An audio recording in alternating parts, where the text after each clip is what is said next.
Really drawn in by Princess Mononoke being an absolute badass, then I recommend and makes jerky out of flesh-eating fish. It features a heartwarming found family and a great romance. It's one of my favorite movies of all time. She said she was inspired by Spirited Away. There's a lot of female rage, and that's always a good thing. Hello everyone, and welcome to the Unfortunate Archives, aka my childhood bedroom currently. It's good to have you. Today, I want to share with you the results of my many years of looking for books that match the specific feeling of a Ghibli movie. So grab yourself a cup of tea and stick around. Studio Ghibli is a Japanese animation film studio that's been around since 1985. Since then, Studio Ghibli movies have become hugely beloved and they've also won a bunch of awards, including the only Oscars to go to a non-English movie for Best Animation Feature. Some of the most well-known Studio Ghibli movies are films like Spirited Away, Howl's Moving Castle, and Princess Mononoke. And the most recent one is The Boy and the Heron. Many people have written about this, and I researched this topic a completely normal amount of time, and definitely appropriate for what I needed for this video. It's not like I spent hours on it or anything. Some of the common elements that people mention when they talk about Studio Ghibli are things like its stunning animation, the really touching soundtrack, nuanced characters, as well as a unique combination of a love for the natural world with elements of the supernatural. Studio Studio Ghibli movies also often feature a unique story structure when they don't have the same inciting incident, rising action climax that we're more used to seeing in movies. Instead, they really allow us and the characters a lot of room to breathe and wonder and explore instead of centering conflict, like a lot of Western media does. In terms of what makes Studio Ghibli movies special to me and what I looked for when I was thinking about book recommendations, it's really a specific set of feelings that's a blend of maybe a little bit of sadness and wistfulness with that feeling of being lighter and more at peace. The best way that I can describe it is really that when you finish a Studio Ghibli film, you feel the same way that you do after you've had a good long cry. It also really makes you want to bake a cake or take a walk in nature. For movies that have such an amazing quality of transporting you to fantastical worlds, they're also equally amazing in making you really appreciate the small moments, like eating a home-cooked meal, sitting in a train in an unfamiliar place, or seeing a really beautiful scene in nature. That's why I think it's quite hard to find books that go with Studio Ghibli movies, because the animation and the scenery and the soundtrack really do play a huge part in creating that emotional experience. That being said, I think I did an amazing job, if I may say so myself. Princess Mononoke follows a boy who's been cursed by a demon. To break the curse, he ends up in this town and gets caught up in a conflict between the spirits of the forest and the residents of the town who are using the resources of the forest. He meets this girl, Princess Mononoke, who was raised by the wolves and is fighting on the side of the forest. The feminine urge to run away to the woods and live with a pack of wolves. If you're really drawn in by Princess Mononoke being an absolute badass, then I recommend Princess Floralinda and the 40-Flight Tower by Tasmin Moir. This book is about a princess who is placed on top of the tower by a witch, of course, and there are monsters on every flight of the tower that the right courageous prince is meant to fight through and rescue the princess. However, princes are dying left and right trying to climb the tower, and no one is making it up there. Winter is coming, and the princess is starting to think about how there are two ways to move about the tower. So yes, this book is about a princess who has to kill a bunch of monsters and fight her way out of a tower.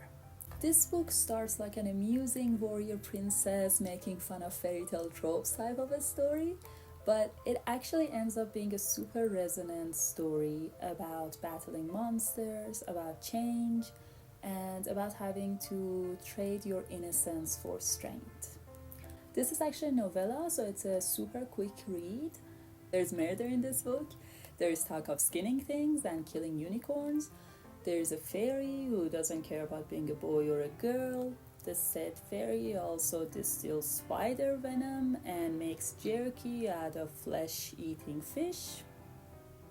Even though this one misses the nature themes that are so important to Princess Mononoke, it features the same coming of age and changing through a journey that is so common to Studio Ghibli movies.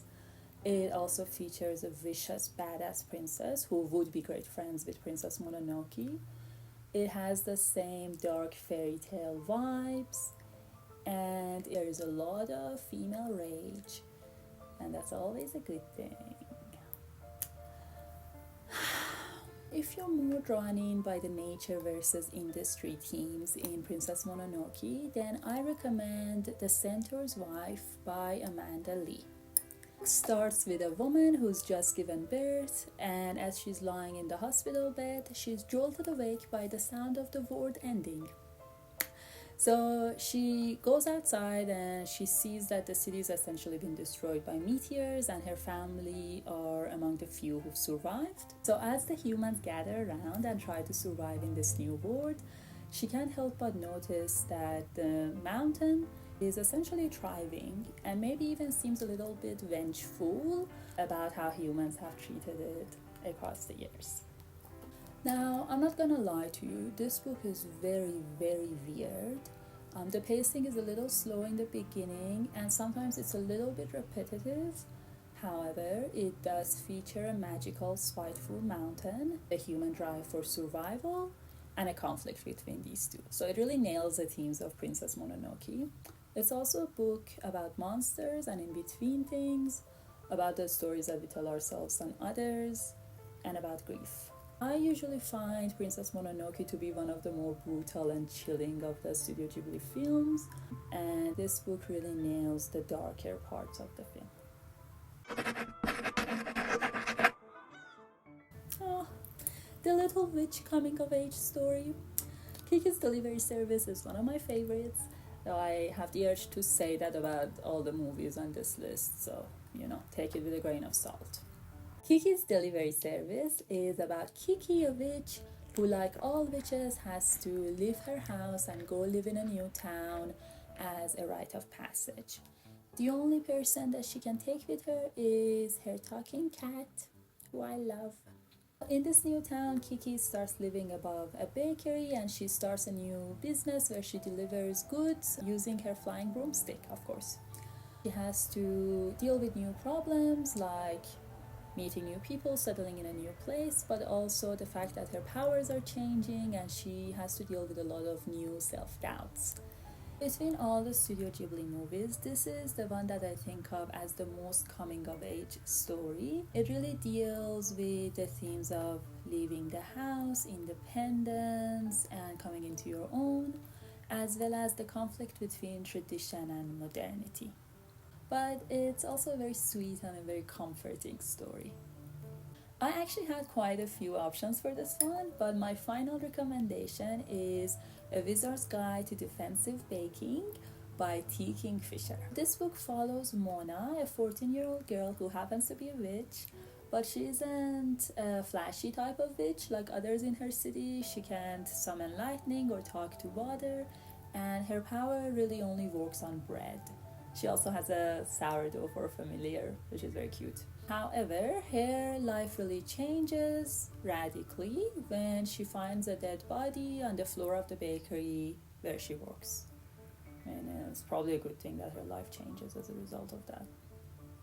This book really strikes a perfect balance between being really light-hearted and cozy, while also dealing with some serious themes and moments of genuine sadness. And that's why I think it's such a good match for a movie like Kiki's Delivery Service. It also includes a young witch who has to use her cleverness and her cozy magic to solve big problems. There are dancing cookies, there is Bob the sourdough, there are bread golems.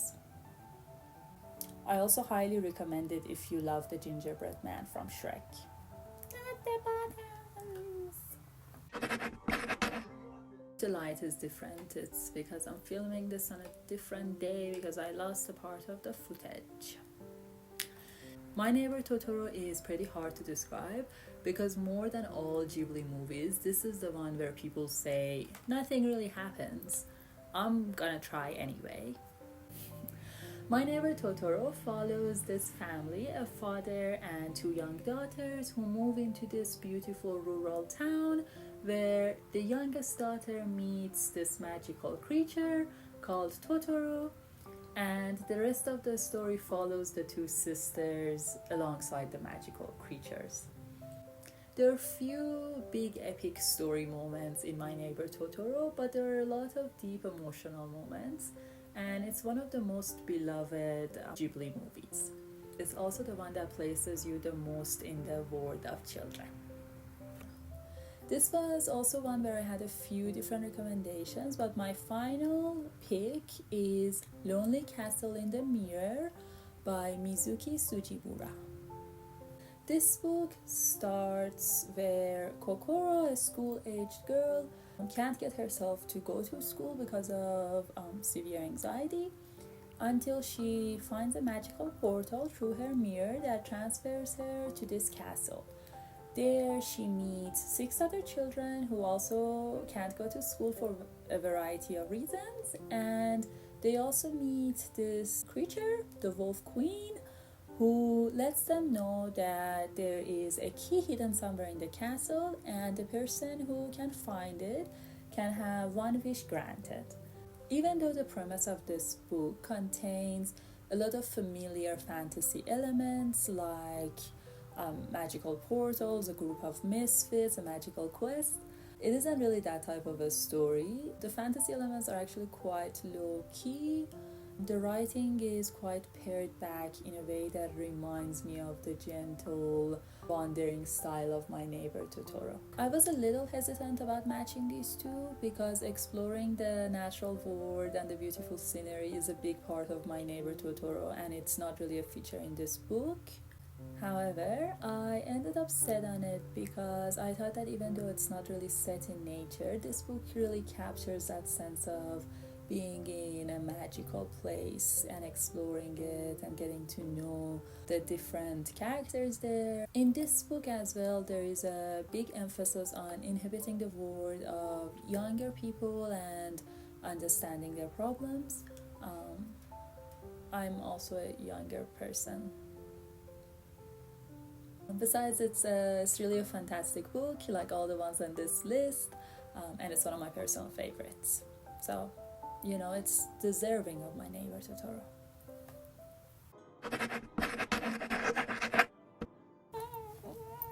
Howl's Moving Castle! Howl's Moving Castle follows Sophie. Spilled tea on myself, got a little bit too excited. Howl's Moving Castle follows Sophie, a young, sensible woman who ends up getting cursed by this witch who turns her into a 90-year-old woman. So realizing that she can't work anymore, Sophie ends up going to the countryside and finds this moving castle where the famous wizard Howl lives. So she goes inside and she finds this fire spirit or fire demon, and the fire demon promises her that he will break her curse if she can find a way to free him. When Howl comes back, Sophie essentially hires herself as his cleaning lady, and we follow them through the story. Howl's Moving Castle is one of my favorite movies of all time. I'm never not in the mood to rewatch this movie. It's my ultimate comfort movie. It's also visually stunning. It's a moving anti-war story. and it features a heartwarming found family and a great romance. Most fans of the movie actually know that it's based on a series by the same name written by Diana Wayne Jones. So the story of the book and the movie diverge quite a lot. While the movie focuses on anti-war themes, the book really focuses more on feminist themes. However, they're both amazing, and while Diana and Miyazaki never met, Diana, like she's my close personal friend, she said in an interview that she didn't think anyone understood her work as well as Miyazaki, and I think that's just beautiful. So obviously my first recommendation is the book version if you haven't read it, but I wanted to give a different one as well. Since I love this movie so much, it's quite big shoes to fill. However, I think Emily Wilde's Encyclopedia of the Fairy by Heather Fockett is the best contender. This book follows Emily, a Cambridge professor and an expert in the area of the Fae. For her research, she ends up going to this small town and everything is going well until her academic rival, Wendell Bamblebee, shows up. Emily is not happy about this because despite how charming and beautiful Bamblebee is, Emily is pretty sure that he's there to take credit for her research, and she harbors some secret suspicions that he has some Fae blood himself. I mean, look at this man. Doesn't he look like he has some Fae blood? So this book is actually written like Emily's diary entries, which isn't usually my favorite, but here it works really well. It starts a little slow, but the story and the pacing really pick up later on. However, that doesn't really matter because the biggest draw of the story is the characters as well as their dynamic. So they really have this grumpy sunshine type dynamic, except Emily is the grumpy one and Bumblebee is the sunshine. Emily is also the type who understands fate better than she understands humans, while Bumblebee is the type who, despite being pretty arrogant and a bit selfish, just seems to charm people very easily. But he's also very domestic and loving and mischievous. He's very powerful and capable, but also lazy and distractible. All very, very similar to. That difference in characters makes for a really great dynamic, which I would say is quite similar to Howl's Moving Castle. Spirited Away follows a 10-year-old girl named Chihiro who, along with her parents, walk into this abandoned amusement park and end up among Japanese spirits and supernatural creatures. Chihiro's parents get turned into pigs by the witch Yubaba, and as a result, Chihiro decides to sign a contract with the witch where she works in her bathhouse while she tries to find a way to turn her parents back into humans. They are pretty adorable pigs though. I love my parents. So Spirited Away is probably the most well-known Studio Ghibli film internationally, and I think it's the one that evokes that sense of wonder and being in a magical place the most. This was actually the easiest movie to match with the book, and my recommendation is The Girl Who Fell Beneath the Sea by Axie Oh. This book follows a young girl named Mina whose village is getting destroyed by storms. Because of this, the villagers have decided that they've somehow angered the sea god, so they sacrifice the girl every year by throwing her into the ocean as the sea bride, as you do, hoping to appease the god. However, this year Mina decides to sacrifice herself to save the girl that her brother loves. Talk about a good sister-in-law. When Mina throws herself into the ocean, she ends up in this underwater.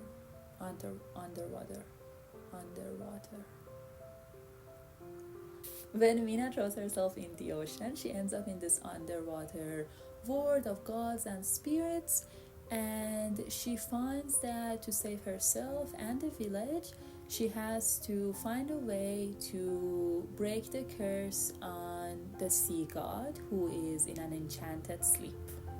When I was reading this, I did think that the plot was a little predictable and the romance could be better developed because the two characters don't spend that much time together. However, I didn't really care because it was one of those books that had a lot of heart and it just left me feeling very warm and cozy, which is very similar to a Studio Ghibli movie. Even though this book is based on Korean mythology, it shares a lot with Spirited Away in terms of atmosphere and plot elements.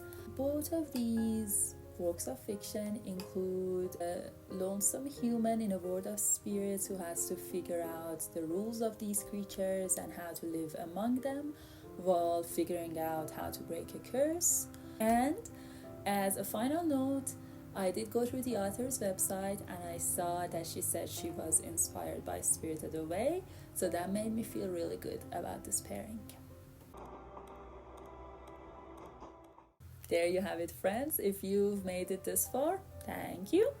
If you read any of the books, please let me know if you like it and if you thought it was a good pairing, and comment down below if you have any other recommendations.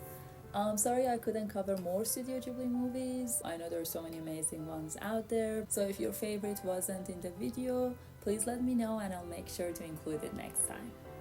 Please like and subscribe for more bookish content. Like and subscribe. Like and subscribe. I'll see you real soon. Bye bye. If I ever learn how to use focus on my camera, this is my last attempt. Hello everyone and welcome to Unfortunate Archives. I want to talk to you about all the years that I looked for books that match